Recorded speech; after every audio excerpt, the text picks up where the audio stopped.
Welcome back to the SSL Family Dad channel. Today we are out here in the backyard at the new homestead in the woods, and I'm going to take you guys through something that we always do, or we like to do as much as possible when we first move into a homestead. It's something that's very important to do right away, and also something you really have to jump on, especially with all the COVID stuff going on right now in the world. You really got to get on this early in the spring. Let's take a look at what we got going on here. So one of the challenges here in the woodland homestead is finding good locations that have sun. We have this nice little path coming down from the decks and landscaping up at the house, and we're going to plant an orchard basically right here next to the house. So we also have all this space on this side where all this ivy and stuff is growing. We later on will get more apple trees and plant those along here, and so this will kind of become an orchard area.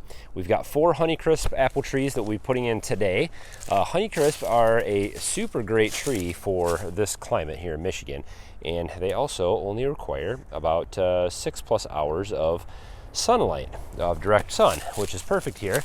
Of course, the more sun you have, the better, but we have tons of trees here. So you see we have a kind of an open sky in most of this area, and we'll be able to at least get 6 hours of sun, I think, in this area right here.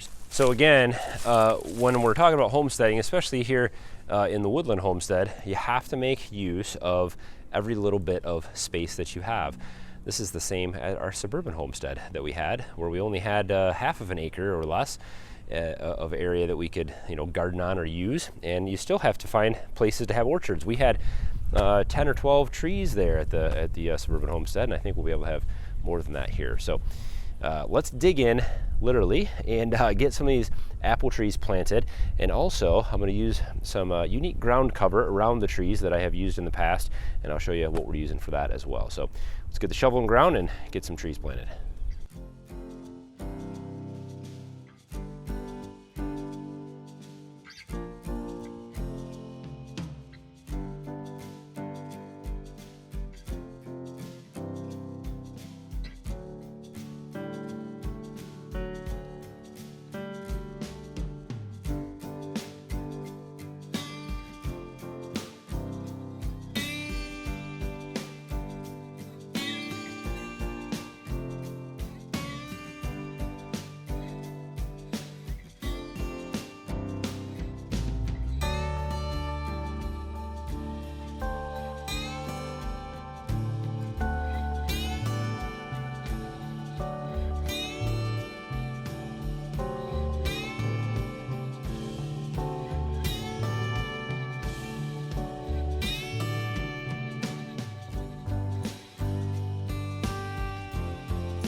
All right, so we've let our trees get some good rain. It rained yesterday, and now I'm going to do something that I've been doing for a few years now around our apple trees and in our orchard areas, and it's worked out pretty good. So I have here a bucket of strawberries. I've got some water in there. These are bare root strawberry plants that I ordered on Amazon.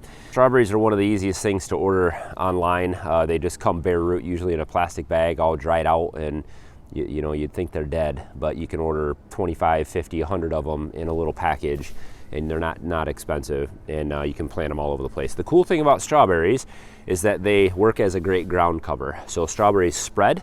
They'll continue to have runners, and then the runners will root, and they'll continue to spread around.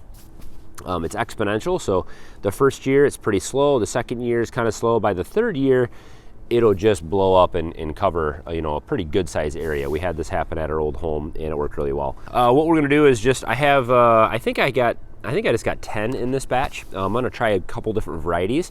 There are 2 different main categories of strawberries. There are June bearing, generally you'll see, and then there are ever bearing. The June bearing strawberries will only bear strawberries generally in June. They kind of start right after this. They'll flower in the early spring and then produce fruit, and then they're done. The advantage of June bearing is that they will work as a ground cover a lot better. They grow a lot more throughout the entire year. Since they're not producing fruit, they'll cover a lot more ground area. So that's great as a ground cover. The everbearing strawberries don't really grow as much. They don't cover as much area. They don't expand quite as much, but they do produce strawberries all year round. And so that's kind of the difference between the two. And so I'm going to use a combination of both in here. These that I have today are everbearing. I'll put a link in the description to the ones that I ordered on Amazon. I think they were like 15 bucks or something. They weren't much. So I have two tools here that you use to plant these. They're going to come, you've got the strawberry with the leaves on it. This is called the crown, and you basically just want to plant the roots below the ground. And these can just be stuck right in a hole and buried. They're not very picky. And so it looks like I have 1, 2, 3, 4, 5, 6, 7, 8, 9, 10, 11, 12. It was a 10 pack. They gave us 12. So I have two tools here that we use. This, I don't know what you call this. I call it a hand claw or a hand tiller. This is one of the most useful garden tools I've ever gotten, and I got it at a garage sale somewhere, a resale shop.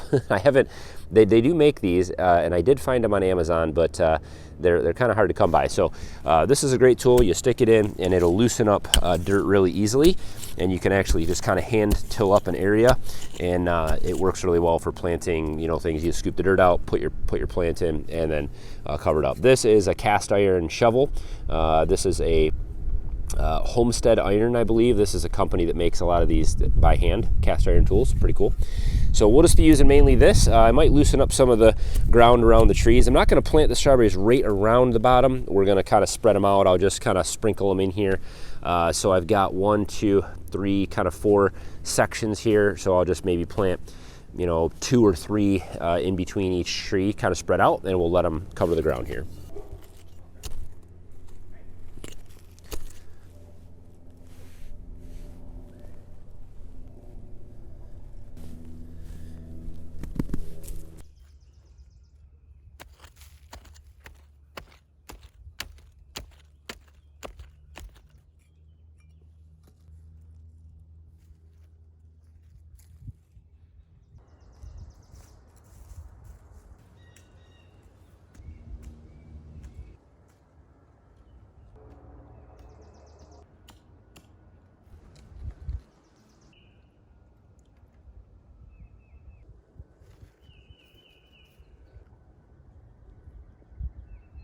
So the beginnings of an orchard here on the new homestead. It's pretty exciting. This is one of the things that I always regret. Every time we move, we've moved into 2 different homesteads where we started from scratch. First in the suburban homestead and then on the farm. And the one thing I wish I would have done the first year is just get as many apple trees, fruit trees, cherry trees, all that stuff. Get as many fruit trees as I possibly can. And so I will be scouring a lot of the stores here in the area and trying to pick up as many fruit trees as I can this year and get them planted in various locations. It's good to have different varieties with apples planted together, and so I'll probably grab maybe 3 or 4 more trees of a different variety and put them right in this area, and then we'll move on to other areas. And so it's just one of the first things that you need to do when you move into a new homestead. I would say even before building garden boxes and setting up garden spaces and all those kinds of things, those things you can do later in the spring, even early summer. If you get a late start on gardening, which we probably will this year, you can pick up plants. You can, there's ways to jumpstart your gardening season, and that's just for this year. Fruit trees take years to really produce fruit and get established, and so you're on a time crunch. You have to get those things in right away. And so hopefully we'll be able to add maybe 10 or 20 trees this year between the spring and the fall of our first year here on the homestead, and get those things planted, and we'll get off to a good start of fruit production. Strawberries are another thing. Also blueberry bushes, raspberries, black raspberries, red raspberries, mulberries, and all these different kinds of fruit trees and nut trees and all those things. Those are kind of a priority for us the first year. So we'll be planting a lot of that stuff around here wherever we can. So look forward to lots more fruit planting videos. Don't forget to hit thumbs up on today's video. Of course, subscribe if this is your first time here to the SSL Family Dad channel. We'd love to have you tag along. Lots of DIY projects, gardening, homesteading, and building and fixing things. And so we'd love to have you tag along for the new adventures here in the Woodland Homestead. And as always, guys, thanks for watching. Have a good one.